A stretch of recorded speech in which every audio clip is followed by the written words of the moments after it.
Hey everyone, and welcome to our joint webinar with Conductor and Trustpilot titled Reviews and SEO and How They Work Together. I'm really excited today. I am Pat Reinhardt, just in case anyone wants to know who the voice over the phone is, and I am so excited to be joined here by Brian Merritt, the VP of Customer Success at Trustpilot. Brian, how are you doing today, man? Doing great, Patrick. Thanks everyone for joining us. Yeah, everyone, thank you so much for taking the time out today. We're going to go through a whole laundry list of things that we can talk about as far as reviews and SEO go. Of course, Trustpilot being an awesome review technology that a lot of our customers use here at Conductor, and we have a lot of joint stuff there. But for the most part, I've been using over the course of my 14-year career, known a lot of people over there. Great company, and really excited to talk about today. But before we get into that, let's talk a little bit about the companies that that are hosting this today. So, me being from Conductor, we are a enterprise-level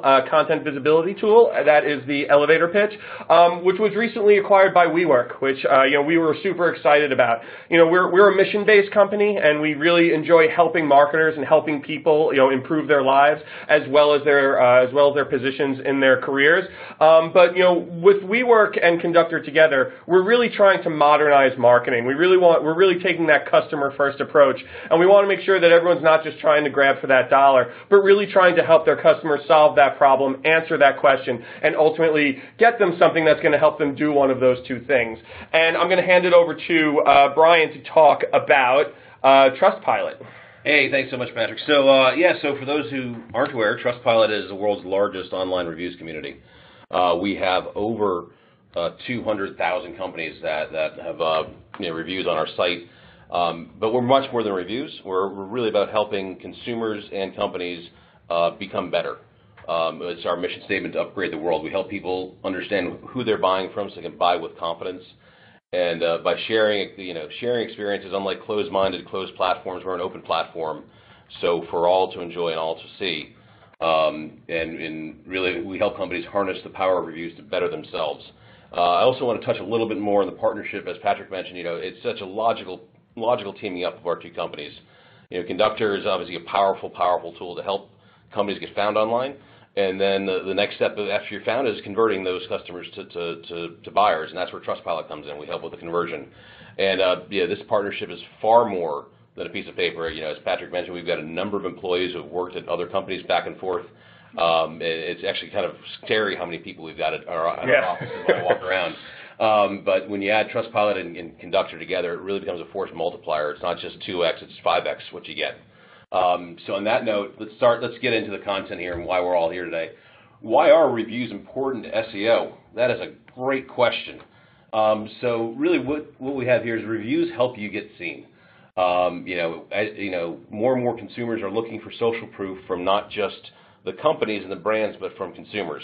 Especially in this day and age, millennials and the era of fake news and whatnot, having this visibility, giving you high quality content that is updated, really helps discover your brand name and you get your brand out there. And you get high domain authority with your Trustpilot profile pages. We're actually an Alexa Top 1000 site, so linking back to us is really powerful for your SEO. How do you do it though? And the way you do it is with this thing called schema markup. For those who aren't developers on the line, schema markup is what you put on your site that lets you show off your reviews, lets you show off your stars, and lets you get found online. I think the next page here we've got an example of just what that looks like. So you can see in this organic search here for contact lenses, looking at the right side of the slide there, we've got 4 different search. It's one search result with 4 results there rather. And if you look at the second one with stars, that is really what the schema markup is providing, those stars in organic search. Consumers love stars. I don't know why, but they do. Thank you, Amazon, for training us all on that. But they love them, and so when you can have those stars, which highlights your reputation, it can really help drive those pages. So again, with Conductor's tool sets, you can identify which pages you want those stars on, and with Trustpilot's tools, you can actually put stars on those pages. Yeah, and it's really interesting when you talk about that, because it goes towards the the visibility of the site within the organic results, right?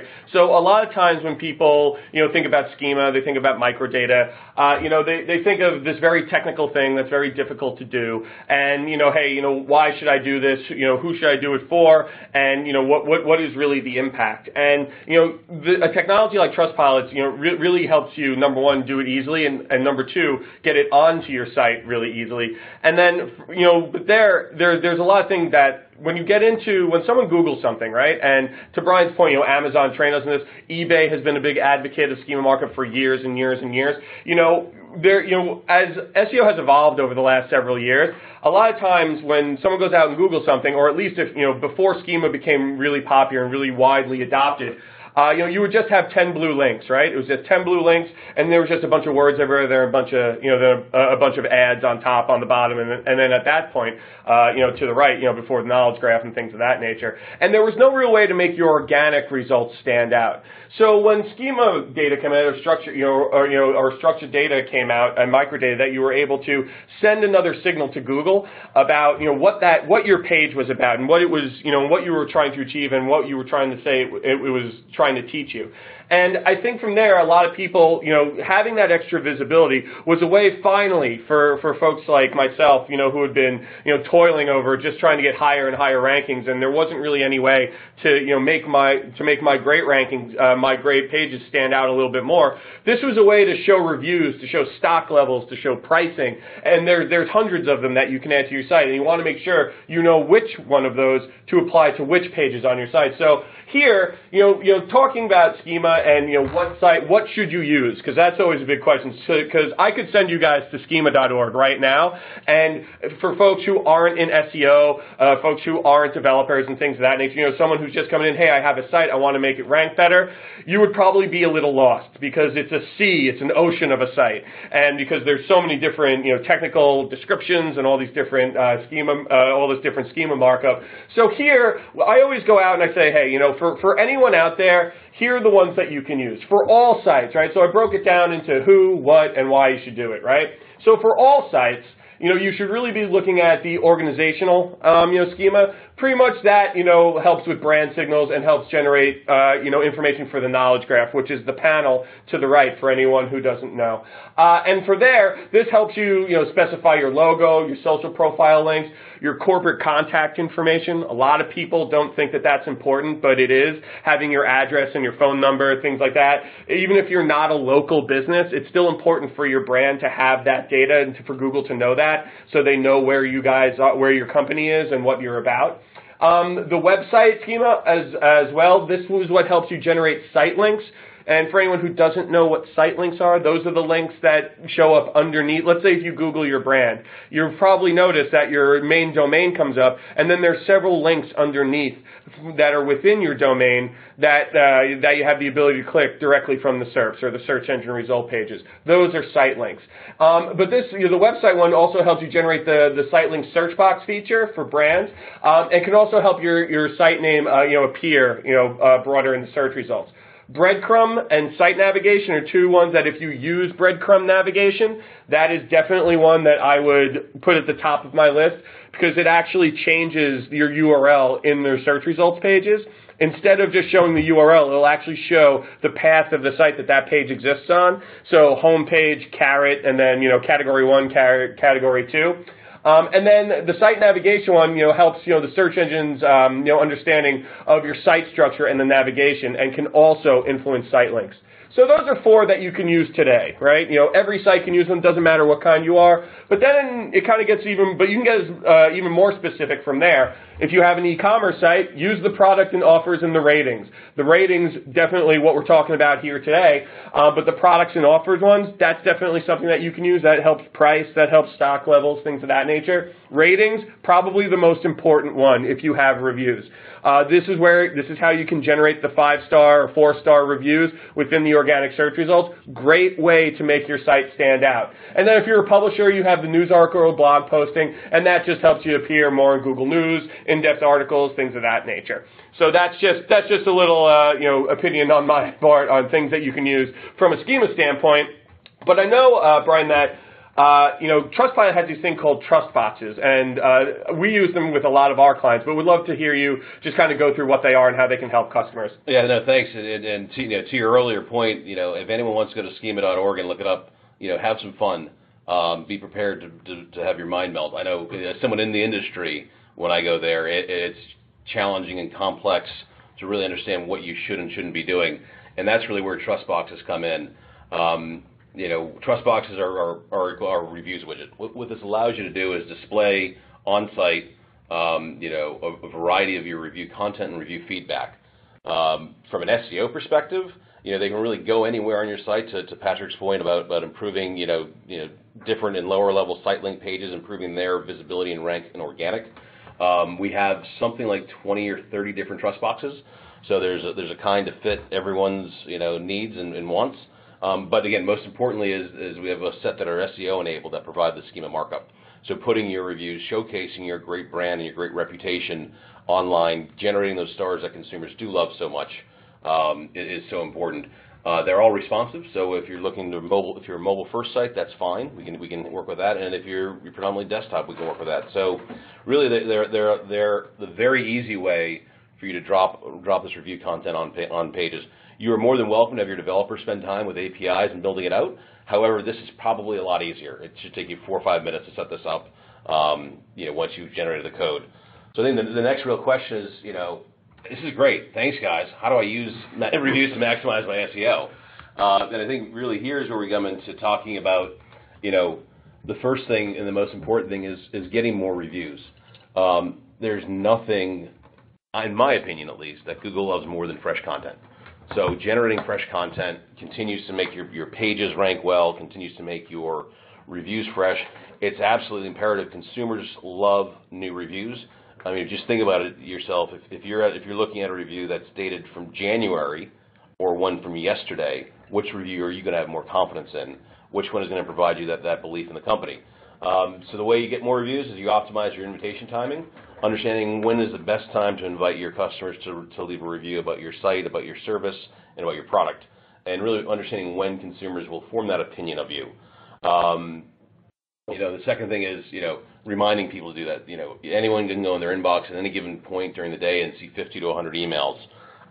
So reminding consumers to leave that feedback, leave that review is super important. It actually increases the response rate, and it's probably responsible for about a quarter of the end responses here.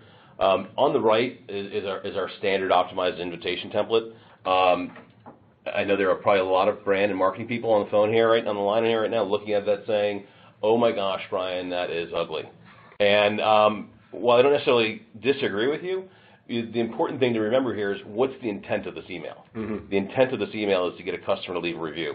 We send out 10 or 15 million of these a month, and we are continually optimizing it. And it's that third-party validation. So sure, do you want your brand font, your brand colors, your brand logos? Of course, but it's probably not actually the right decision to make. The right decision to make is use something that shows that you're actually using an independent third party, which is what Trustpilot provides. Mm-hmm. So, of course you can customize your invitation. Of course we provide all those tools, but it's generally our recommendation. This is the best way to get more reviews. Yeah, no, absolutely. And I don't think it's that bad looking, Brian. Thank you, man. Don't be so hard on yourself. But couldn't agree more that it's so important that you're trying to get people to do the reviews, and I think that's where a lot of people they do something, then they just kind of send it out, and they're like, all right, good, great, we did that once, but then they don't remind, you know what I mean? Yep. And we'll get into a little later about nurturing your reviewers. And then looking to social channels, right? I think there's other ways, because a lot of people do rely heavily on email for reviews, even just to generate them. But I think that from a social channel standpoint, what are your thoughts on adding them to your social channel? Yeah, it's that continued validation, that continued brand equity, that continued reminder of what a quality company you are, and what a quality firm you are, and why consumers want to work with you and be part of your experience, and why they want to have experiences with you. More and more folks are obviously spending more and more time on the social channels. It's hard for any of us to walk around our office and not find somebody working with their Instagram, handling their Snapchat, doing something on their phone that's not necessarily work related. But so that's why it's really important that you're where the consumers are. And that's, so adding to your social channels is pretty critical. Yeah, and also to your website too. So you spoke about it before with the trust boxes and adding those. Where on your website would you put these? Is it just on product pages, or should they look at other areas of their site? No, absolutely. I mean, you want a nice juicy one on your homepage. You want a smaller one in your footer. But when it comes to your SEO-enabled trust boxes, the ones that provide the stars and organic and the rich snippet markups, you really want those on some of your leading category pages. Where are you looking to drive folks to do it? You use the tool set Conductor provides to do the analysis of where consumers are coming to, how they're getting there, what they're finding, but then leveraging them on those key pages for the conversion aspect is what's really important. And again, this is an example of a larger grid, probably a reviews page for Dusk. When you think about brand name plus reviews as a search, you want to have your brandname.com/reviews page available. You want to make sure people can get there and that's visible. So Dusk is one of our customers, one of our many customers who has an entire web page devoted to just its reviews, to make sure that consumers can find them and understand what they're looking for. It is absolutely, there are some key product pages, some key category pages, and from an SEO perspective, and then just in general, you want to add review widgets, and what they're really doing is giving that consumer that last bit of confidence just before they're making a purchase. Do I want to put my credit card in here? Do I want to buy this product? Key points in your conversion funnel, whether it's purchase, point of purchase, or even email acquisition. I'm about to give you a bunch of information so I can get a mortgage from you. Yep. I want to have confidence that I'm giving somebody I can trust my information. So there are lots of key places you can add, and that's where we work together in our great partnership here to figure that out. Yeah, and I love that you said trust, right? Because I think that's something that a lot of people don't think about when they think about reviews, right? Because a lot of times it's like, hey, listen, my goal is to get as many reviews as possible, and then just to go out in the world and just continue to get more reviews, regardless of what they are, who they are, how they interacted with your site. But and then a lot of people think like, hey, the amount of reviews is the most important thing, right? And I think that you hit the nail on the head for me right there when you said it increased the trust of people, right? Because people do, as you said before, Amazon basically trained us to look at reviews before we do anything, right? I mean, we look at reviews before I buy anything these days. Like, I buy everything from Amazon. I think we all buy everything from Amazon. And now with Alexa, it's even worse. Now I just shout out into the air and things arrive at my house through it with a drone. But I think that reviews, one of the most powerful things about reviews is the trust that it instills in your brand or into people about your brand, right? Because a lot of times what people are missing is nurturing their reviewers, right? So you have this group of people who care about your product or service, right?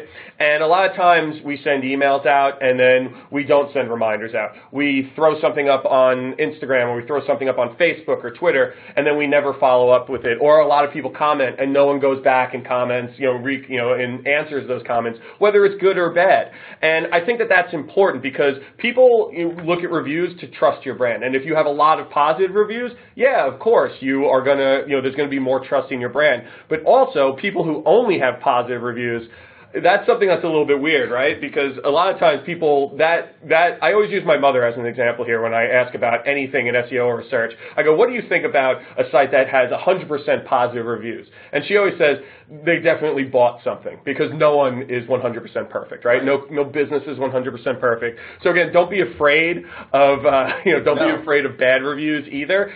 You definitely don't want a ton of them, of course, but you want to make sure that you're, addressing them because actually, when people come to me, they're like, what do I do about my bad reviews? I always say, you answer them, right? You go there and you answer their concerns.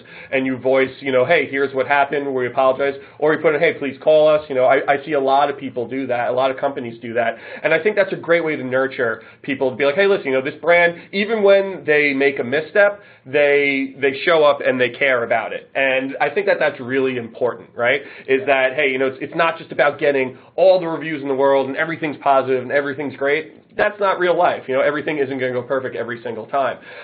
So I think at the end of the day, people, need to know that, when you get into this and you start going, especially from an organic search standpoint, because it's so important, and reviews are growing as a signal, especially for local businesses and, and e-commerce sites. The more reviews, the better that you're going to do in the results these days, and that's just growing. We've seen that trend here, Conductor, grow, especially over the last, I'd like to say over the last 8 to 12 months, we've really seen reviews become a much larger ranking factor. So I think that's good that when people see, it's not just, hey, listen, this one person did a review once. It's like if you send them a follow-up, email, and then they write another one, and maybe they buy another product, or they do another service review, and then they write another one, and then they tell a friend and their friend, and it's a web that just keeps expanding. And I think that, so I like that you said, we send reminder emails, and I think that that's a big step that people forget, and answering concerns online. I don't think enough companies do that well, and I think a lot of times it's just a one and done thing, and then we're on to the next campaign. They're constantly getting new customers, but they're not nurturing their old customers, which is a shame and a missed opportunity for a lot of businesses. And then from there, it's like, okay, so we've talked a lot about getting reviews. We talked a lot about nurturing reviews, but kind of move into the next piece here, which is actually measuring the effectiveness. So this is something, especially so again, I've been in SEO for a really long time, and I think that this question comes up at least once a month. I have a customer ask me about the effectiveness of hey, I went out, I sent all these emails out, I got all these positive reviews. How do I measure the effectiveness of this campaign? And I think there's many ways to do it, right? And I think that from here, are reviews displayed in schema markup? So that one way you could say is visibility, right? Are you seeing more rich snippets show up in the results pages? You can track that. Are reviews found easily on a third-party site? That's another way. Okay, cool. We're getting visibility. We're growing our footprint here. And ultimately, are you measuring SEO, the traffic, the revenue, or anything coming back, the leads generated from these things effectively? And also, how do you do that? So I think that there's a lot of ways that you can do it. And Brian, I don't know if you have any pins before we jump into some of the measurement stuff, but what do you think about this? Yeah, no, spot on. The key is how well, are these reviews being leveraged online? Are they being leveraged to help your organic search? And really what they can do is, because of all this wonderful content, they actually help you start showing up in non-branded searches. So when you do generic, kind of a generic search like phone insurance, for example, highly competitive space, very expensive AdWord buying there. Not a place where if you can avoid spending the money in paid search, you want to. Yep. And by having the schema markup on these pages, you start helping your organic pages rank high, and they start looking better and better. And again, you see the stars in paid search when you have seller ratings, but then you start seeing the stars in organic search, and that helps you improve your PPC effectiveness, because at the end of the day, you don't have to spend as much. You get to do it all in organic, which is really where consumers are going. To your point earlier about my mom, she Googles everything, and she'll type in Google and type Google.com in there to find the homepage. Yeah. So consumers are there; they're looking for this stuff. They're looking for these signals, and the more stars you get, the better click through you get, and that's just this wonderfully awesome cycle, because the more click throughs you get on those organic pages, the higher Google wants to rate them, because they know how important they are. The more review content you put on those pages, the higher they rank. So it's this wonderful circle of life, if you will, in terms of providing support. So turn it back over to you, Patrick, for the next section here. Yeah, no, absolutely. And I think that so there's also kind of another way to measure the effectiveness, or also just of how you're doing. And there's a technical side of reviews as well, because we're talking a lot about schema data, we're talking a lot about microdata, we're talking about things that you have to implement onto your site. And one of the biggest things that plagues a lot of sites is the implementation. And I always say that, excuse me, that you want to make sure that your schema isn't hurting you, right? And this is something that a lot of people think that, hey, oh yeah, I implemented a bunch of stuff, a couple of years ago, or I had an individual who built my site who put schema data on. That was a box that was checked, but they've never actually looked into the physical implementation of it to see if it's right. And I think one of the most common mistakes, or one of the most common errors that I find when I run a technical site audit on a site is broken schema data, right? Yep. And Google has a great testing tool. You can Google, I would just Google structured data testing tool, and you can put any URL in there, and Google will tell you if there's any warnings, anything broken with them. That's great for a smaller site, right? But what if you have a huge thousands of pages, tens of thousands of pages, hundreds of thousands of pages? How can you do this kind of stuff at scale? So I'm going to get super nerdy for a minute, so apologies to all non-nerds on the phone. So the way that I do this is I always use custom extractions. And there's two tools that probably most SEO folks primarily use to look for schema data at large scale, although you could do this with any size site. One of the most widely used tools is Screaming Frog. It's a crawling tool. And, for the most part, they have a custom extraction function. Now, this is something that, a lot of people use Screaming Frog just to do a basic crawl. They throw a URL in, they scrape all the data, they look at their title tags, their meta descriptions, their H1s. A lot of people use it for a content-focused thing. But I'm not sure a lot of folks know that there is an entire, custom extraction tool where you can use regex, you can use XPath, amongst other things, to pull out certain things within your code and then have them report back on you. So here's an example of Screaming Frog's custom extraction tool. If you're using JSON LD, you can use regex, and there's a whole great tutorials on Screaming Frog's site of how to do this. These are the examples of the ones that are most commonly pulled. The item types, item props, JSON is a single item, or you can pull all microdata, which will pull every single type. And this is a great way just to pull back and then get a 10,000-foot view of your site and say, hey, listen, this is something, and you can start to see things that are broken, right? Screaming Frog does an okay, job at visualizing things in a basic, understandable way, so it gets the job done. So this is definitely something that if you're a smaller scale shop or a smaller site, Screaming Frog is like $100 a year or $120 a year, and it's one of those tools that you can just throw a URL in, scrape it, and then pull all this information back. But you probably won't get too far past 50,000 URLs, so it's for smaller sites. But still, again, it's a very valuable tool, and you can crawl sections of your site. You can, but really the custom extraction portion of it, from a schema data standpoint, is a great way to kind of pull up and see if you have any issues there. The other tool for larger scale site, and Deep Crawl is a great partner of Conductor's. They actually integrate into our platform, and they're the platform that I've been using, probably the longest, from a day-to-day standpoint. And they have a really cool custom extraction tool. Functionality within it. And, you could have millions of URLs, and Deep Crawl won't have any problem getting through. But for the most part, very similar to the setup of Screaming Frogs, where you can pull all microdata, you can pull RDFA, you can pull JSON, LD, you can pull mixed, which is cool. You can pull different types of schema data.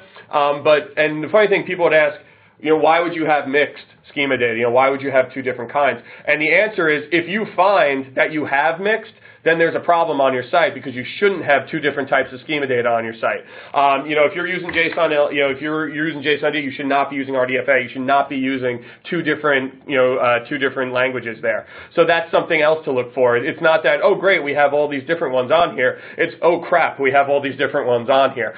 So you want to make sure that you're using one type. And for the, again, all going back to the reviews and the ratings, schema, you want to make sure that those are clean, that those don't have any warnings, they don't have any errors, because that's definitely, that's where you can get into, a little bit of trouble there from a technical standpoint.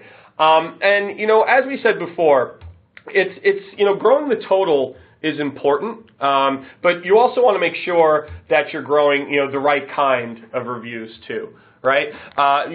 Speaking, on the point I touched upon before, is it's not all about getting that it's not all about getting that one, all positive reviews all the time. Of course, you're going to go after that. But, I think that you also don't want to have people just, giving like a thumbs up and then not leaving a comment or something like that. Someone giving a 5-star but not actually writing anything, not sharing their sentiment. Because the 5-star is great, but it's really the customer sentiment that's most important. That will increase that, that trust. And, you want to make sure, as you're, making sure your code is clean and that people can have the ability to do this, you want to make sure that those reviews are working for you. And Brian, would love your opinion on this, getting the right type of review versus the wrong type. Without a doubt, there are some folks out there that only go after their best customers and their highest reviewers, and it's an unnatural feeling from a consumer perspective to only see 5-star reviews. And frankly, you're doing yourself and your company a disservice because the 1, 2, 3-star reviews are areas for you to improve and make your operations, make your product better. Some of the best partners we have leverage their review content feedback with their product team. I was just visiting with one customer last week. They've got a 3.7, 3.8 star rating, but they consistently collect and they consistently provide that feedback to their product teams, and they've made specific changes to certain product lines to help improve their offering. And as a result, over time, you can actually see the improvement in their reputation. You can see the improvement in their customer feedback, and they can see the improvement in their bottom line. Mm-hmm. That's at the end of the day, that's what this is about. Let's not kid ourselves too much. Just a little bit. And just in touching just briefly on some of Patrick's points about the schema markup there, if that didn't give you just some understanding of just how dangerous this can be if it's not done correctly, it is so important that you do it, and working with partners and working with folks who have the deep understanding, the deep experience, and who have done this. We've got over 20,000 sites using trust boxes. Mm-hmm. We've invested the engineering resources to make sure they are right. Similarly, Conductor's has thousands of customers using their different tools to make sure the schema is correct and being leveraged properly.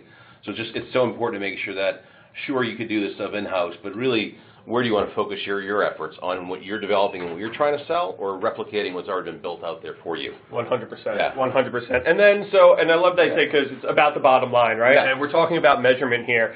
So what are some ways that you can track your success, right?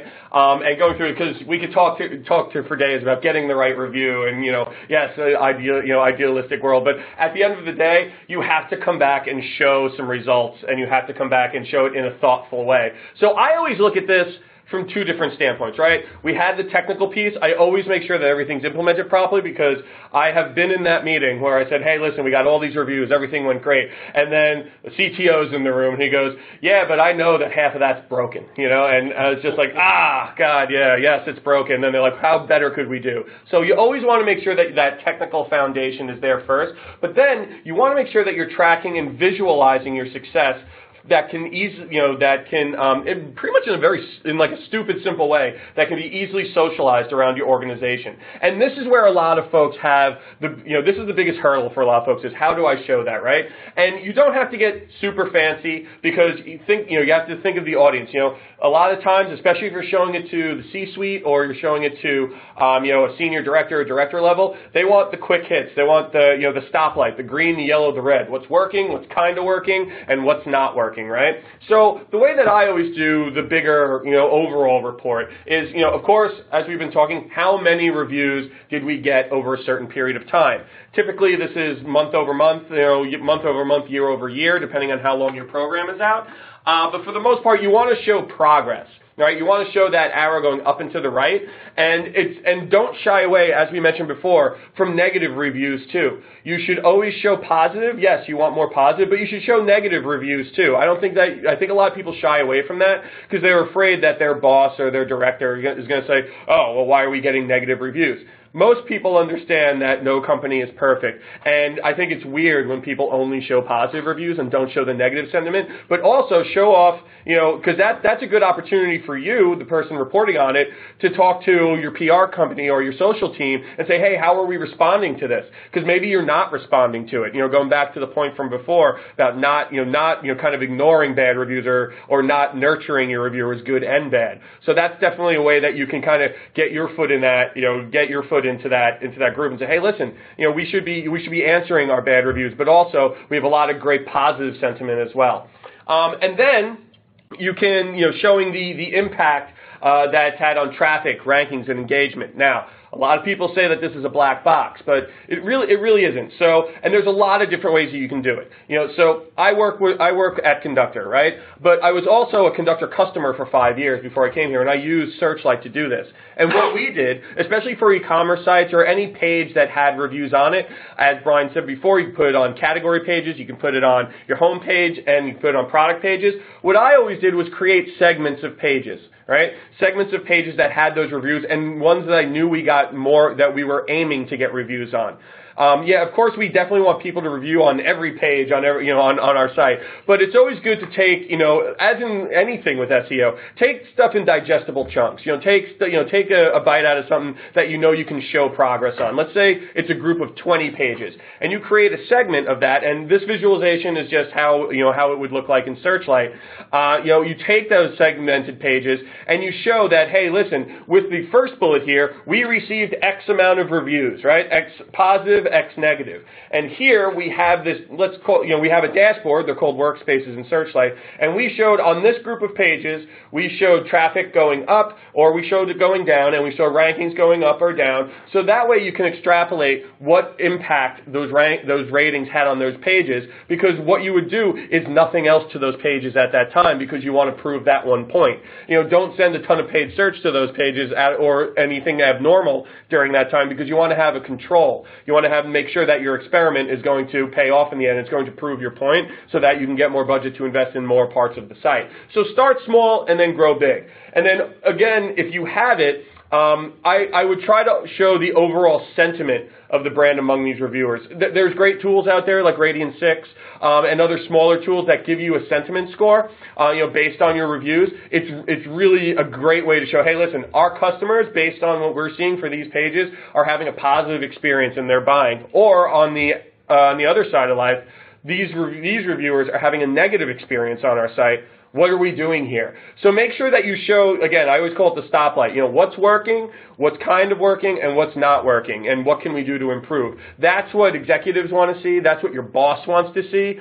And then, at the end of the day, that's probably what you would want to see too. And of course, for the huge geeks on the phone, as I am, as I said before, don't forget you can visualize your own, for your own needs as well. So don't be afraid to go custom. Right? I always say this, we do a ton of custom reporting. We visualize data here, from several different data sources. Because sometimes, there's just something, and you might have a platform.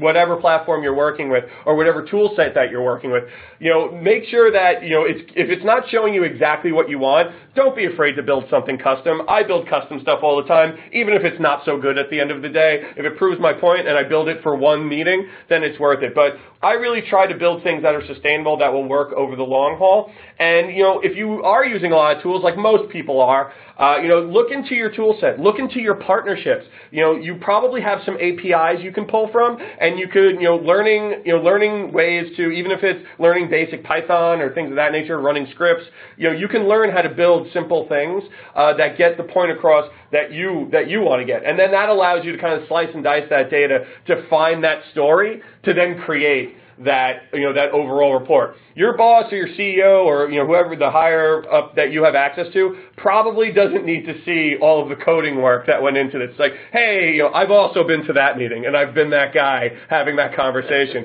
and had the so what's working, what's kind of working, what's not working response come back to me. Most likely they don't care how you got there, they just care about the story. But make sure you're giving yourself the opportunity to tell the best story.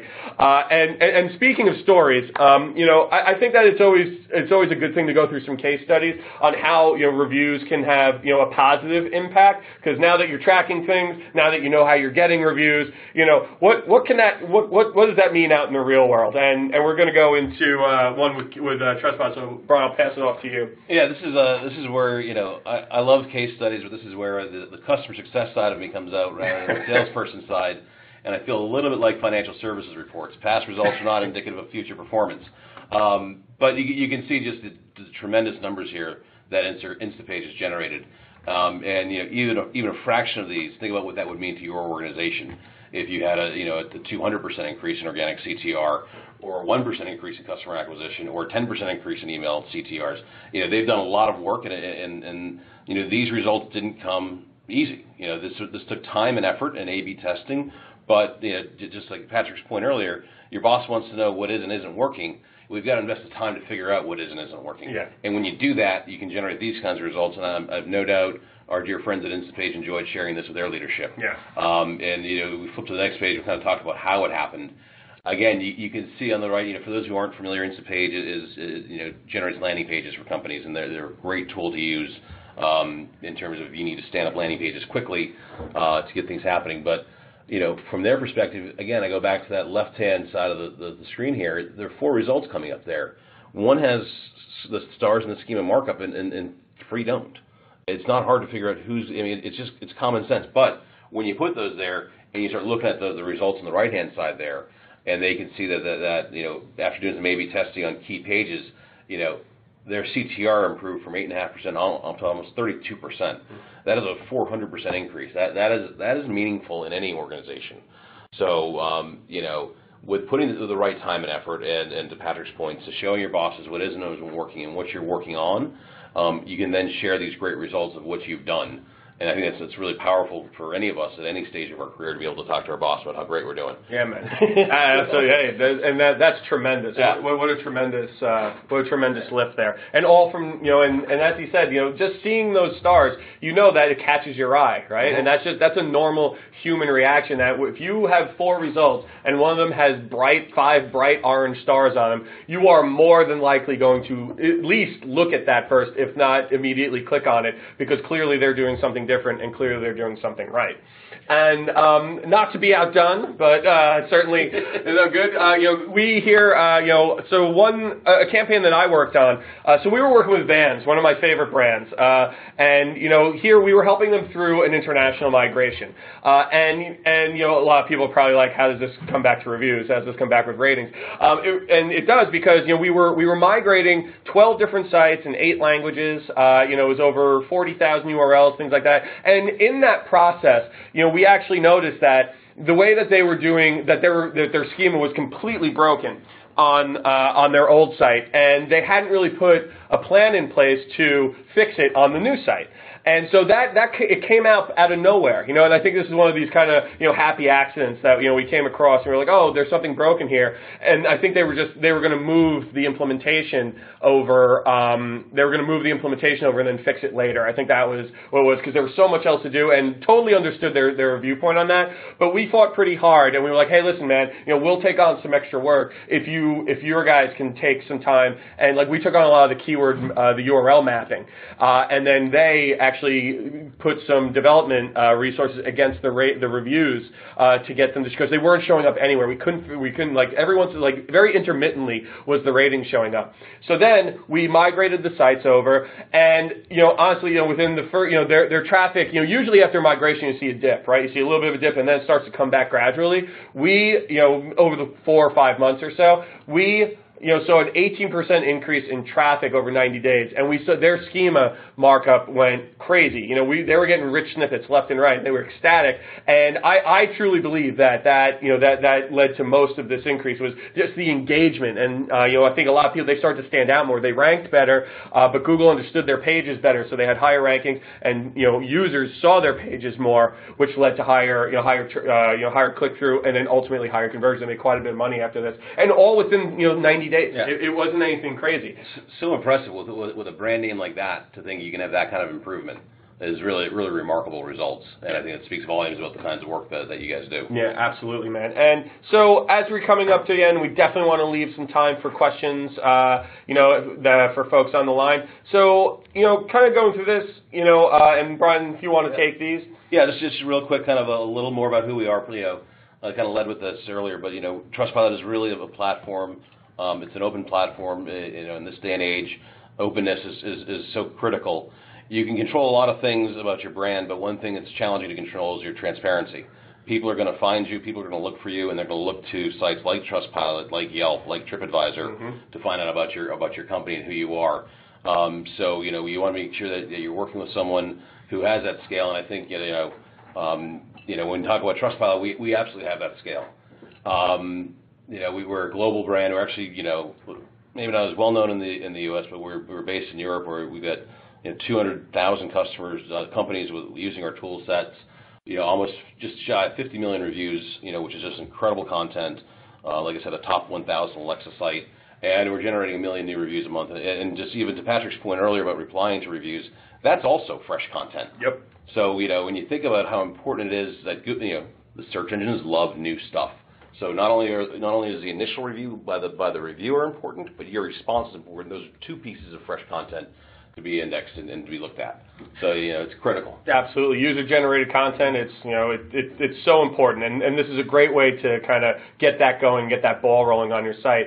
And again, just a little bit about Conductor before we get into questions. We have a lot of questions. Thank you, everyone on the line, for being so active and participating. We're a global we're a global company, global platform. We've had over 200 plus product release. We have the largest global keyword database at 3.7 billion, and also we serve over 1,600 locations around the world. As far as keyword tracking, things of that nature. We've been top rated by our customers. We have a really high Net Promoter Score, NPS score, 51. We have 500 plus customers in over 200 countries worldwide, and we've been named one of the best places to work by Crain's over the last 7 years. And we have a lot of great partnerships. We took the road of partnership because we believe that they're best in class out there, and we wanted to make sure that we gave our customers that. Partners like Dragon Metrics, Deep Crawl, Link Research Tools, SEMrush, all really valuable partners to us. But again, we are also a mission-based company. We want to make people. We were founded in 2010. And we just want to make sure that everyone looks like a rock star within their organization from an organic search standpoint, and we want to make sure that we help people better their lives. And from there, we're going to get to some questions. So just popped into the Q&A, and there are quite a few. So again, thank you all so much. So let's just kind of go through. Let's go through a couple. And first one. So how is Trustpilot looking to generate more customer interaction in comparison to similar platforms like Yelp? Yeah. So the primary difference is Yelp is where you go for your restaurants. We are primarily an online tool.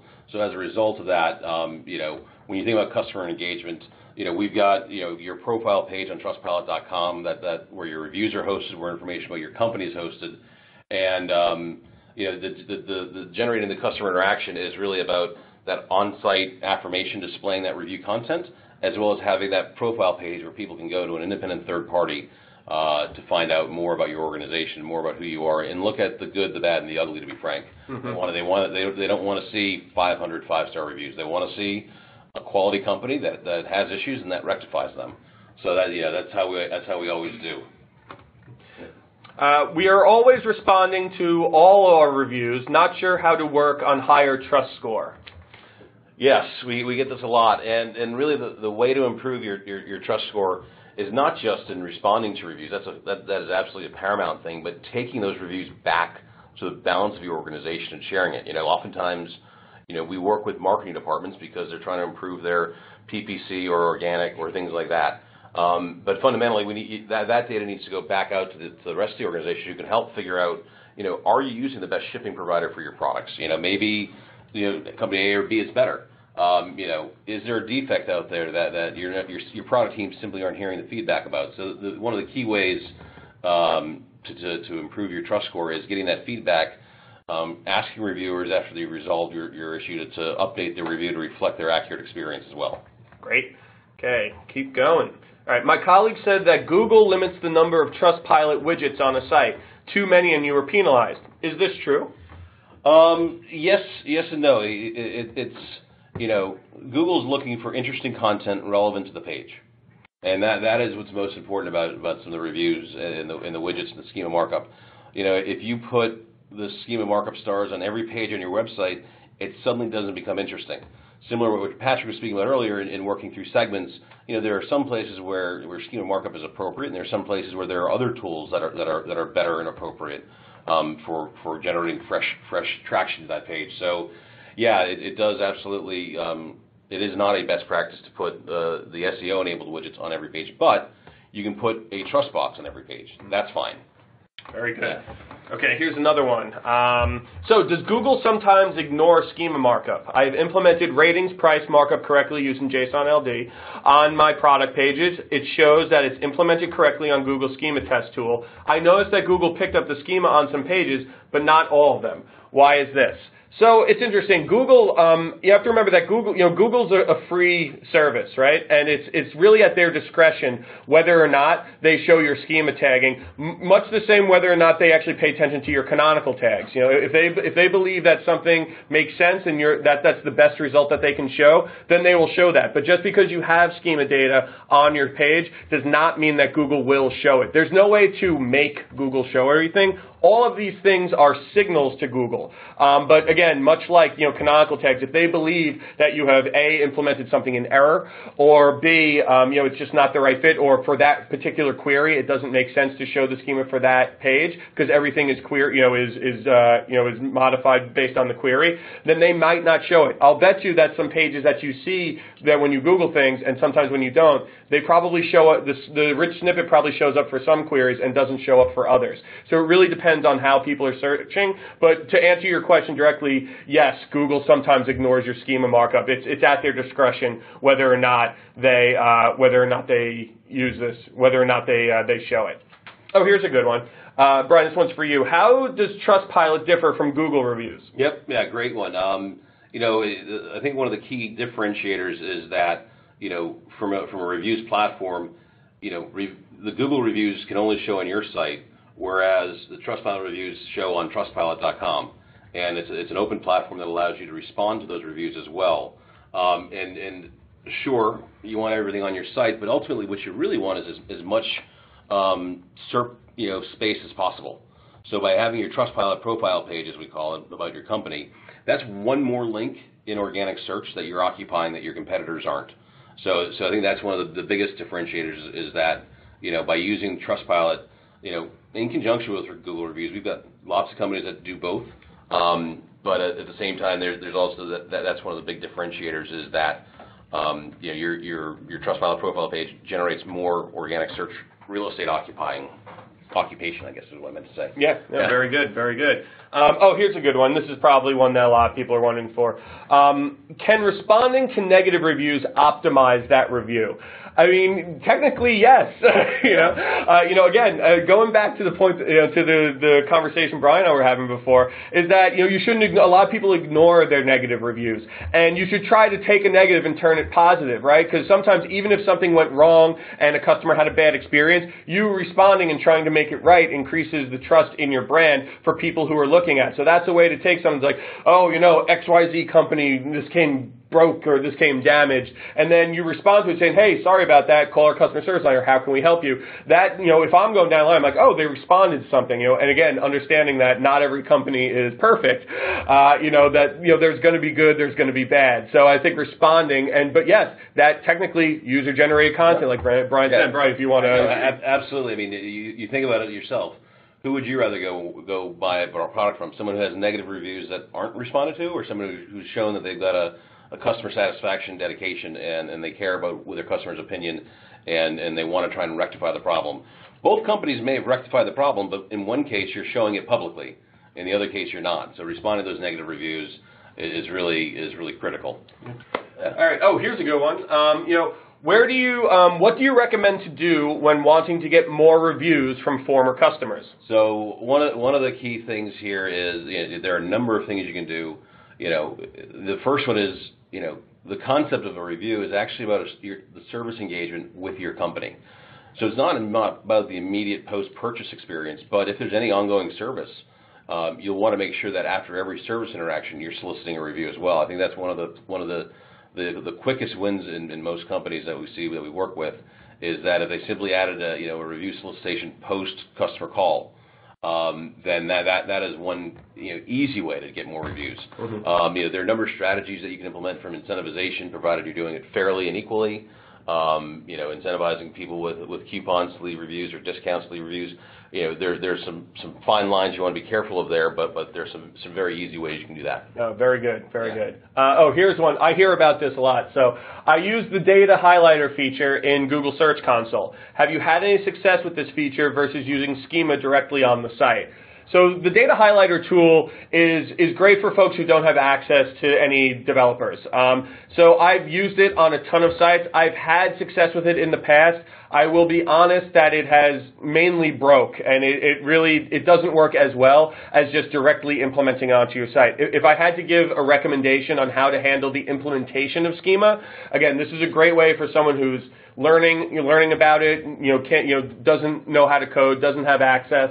And then for the most part, what I would tell you is implement it directly onto your site. That's the best way to go about it. That way, Google can test it. You can see if there's warnings. You can scrape it much easier and find, large amounts of issues. So for the most part, I would implement it directly onto the site. I would learn with Data Highlighter, right? And Data Highlighter is great for events. The event schema, because events constantly change. If you don't want to go in and constantly, be coding new things, that's fine. But for the most part, implementing it directly onto the site is the best way to go. Yep. Yeah. So this is another great question here: is what sort of detection technology do you have in place to weed out fraudulent reviews? We take our responsibility to providing trust and transparency absolutely paramount at Trustpilot. Not just as in our name, but we actually have almost a 40-person team of individuals and engineers dedicated to doing that. The beautiful thing about having 40 or 50 million reviews and hundreds of thousands of companies using us is that we've kind of seen it all. There aren't many tricks you can play on us, and so we have ever-improving fraud detection tools. I can tell you about experiences when consumers, a small company based out of, I think it was Washington State, received 500 five-star reviews from an IP address in India. That seemed a little suspicious considering they didn't ship internationally. So we've got a lot of fraud detection tools in place, and then we've also got the human element in place with QNC compliance team members who take our guidelines seriously. Yeah. Yeah, very good, very good. I like this one. What are your thoughts on reviews with incentives, i.e. free products, consumer panel, etc.? Yeah, provided it's done the right way, I think it's great. I think we've all received that email, hey, if you had a 5-star experience, let us know. If you didn't, please call our customer service line.